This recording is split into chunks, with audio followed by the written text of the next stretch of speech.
What's up, buddies?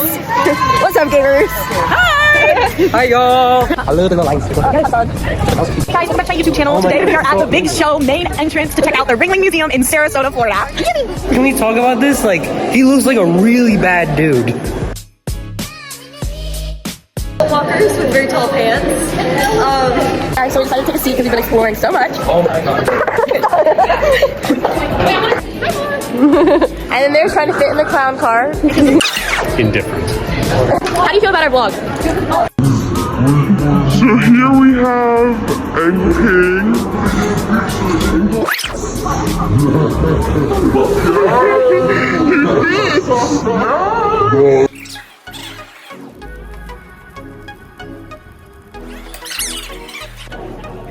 Oh yeah, oh yeah, oh yeah.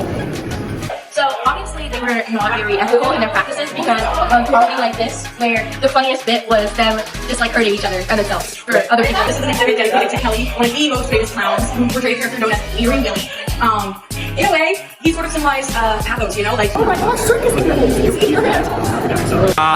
Anyway, obviously it was a circus and they had to use animals, such as tigers. But with that also came with various acts of animal cruelty to restrain these animals properly, which a tiger is an example of one of these animals, but there were definitely many elephants as well that had to be abused so they would listen to the circus, and well, nowadays that is not good. Previously mentioned, the elephants went through many of the same things that the tigers did. They were frequently exploited and dressed up in costumes and paraded around.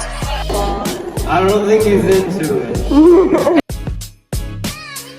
So at the circus, you had a variety of different performers from different perspectives. This allowed people to gain different cultural insights and allowed them to see things they had never seen before. Ladies and gentlemen, children of all ages, welcome to the one, the only, Howard Bros Circus.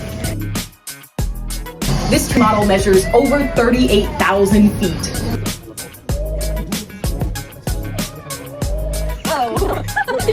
Okay, random citizen, why is this art? Well, I feel like it's art to me because one, it's like a sculpture in a way, like really mini, and a lot of thought goes into it. Especially maybe like a person, they have to like, be very creative, especially when it comes to like designing the clothes and the details in the faces and the bodies as well.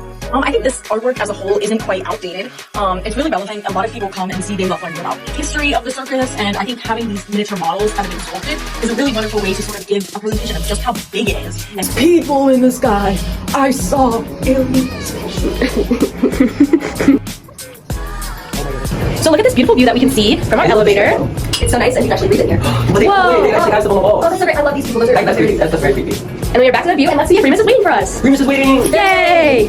So here we have Howard's little workshop. From a young age, he was obsessed with the circus, and when he was still in high school, he made the big top that we know as today's circus top. This is important because art is history. Can you tell me about the art behind you and how it talks about diversity and how art can be the voice of diversity sometimes? Well, this is a showcase of a bunch of clowns, and they all came from different backgrounds, as you can tell. But they kind of like have their own community because, let's face it, they're all clowns together. So we're coming upon the God window. Are you guys ready?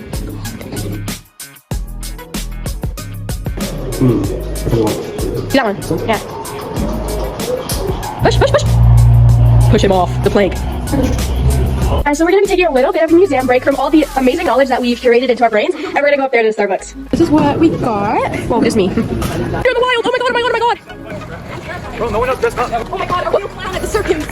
Y'all just went through a museum full of clowns, guys. Look at my favorite tree! Wow! It's so beautiful! Alex! remember, bro. Favorite tree. I like the roots and also the leaves. It's got pink flowers, and it like really drapes very well on the path. Performance male. Just because I have coffee and I'm wearing a purse, and you're carrying everybody's water bottle. This is our favorite statue. Yeah! Yes, men are below women. The men should be submissive. Sorry. I agree. Men should always be submissive to their more powerful women. Right, should worship the ground we walk on. Exactly. And honestly, we've been denying that for far too long. Okay, this is why John's not standing by the statue. This is why John has mostly been filming, because he's submissive to the more dominant women in this dynamic. Exactly. Hello? Trying to be awesome. I love kicking a man while he's down. And that's us. And that's why he has a hole in his pants. Yeah. This is my favorite statue. Why? Because it's a lion. What other reason do I need in the fight? It's a lion. No, you boo! Boo! Starbucks. This is my favorite tree. It's the biggest one, and I love it. Yeah! Playground, playground, playground, playground, playground, playground. Read it! Come outside! Yeah! Alicia, come outside! Come on! Ta-da! Just let it go! You got it, John! Oh shit! How you get on? It's art! It's art. Yeah! It's really clever!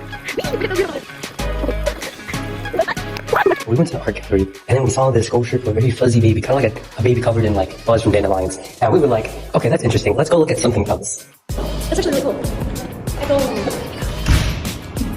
Alright, Remus, is this art? Yes. Why?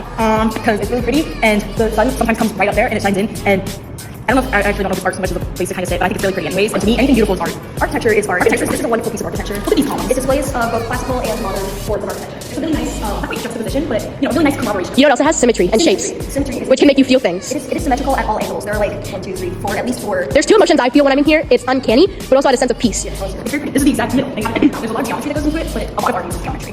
The reason that these two different museums are different is because there are two different collections of art. They kind of evoke different emotions. And as well as the context behind each selection, where like one is more focused on like, hey, this is what the circus was like and how it was changing, whereas the other art museum is more focused on the collection that the ringing circus people had. For me, I really think it's like John said, sort of having that historical and cultural context behind the circus, as opposed to the differing cultural context of the art, which primarily takes the form of more paintings. There wasn't a lot of paintings in the circus museum, and both of them were owned by the Ringling family. The art museum was once their private collection, and the circus was their circus. And so I think that having the different forms of art was a really cool experience.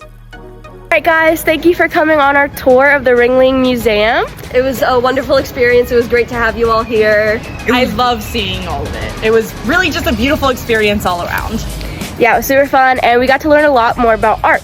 Make sure to like, subscribe, and hit that follow button. So We'll good. see you next time. Hit that bell. Hit that bell. Lose my mind.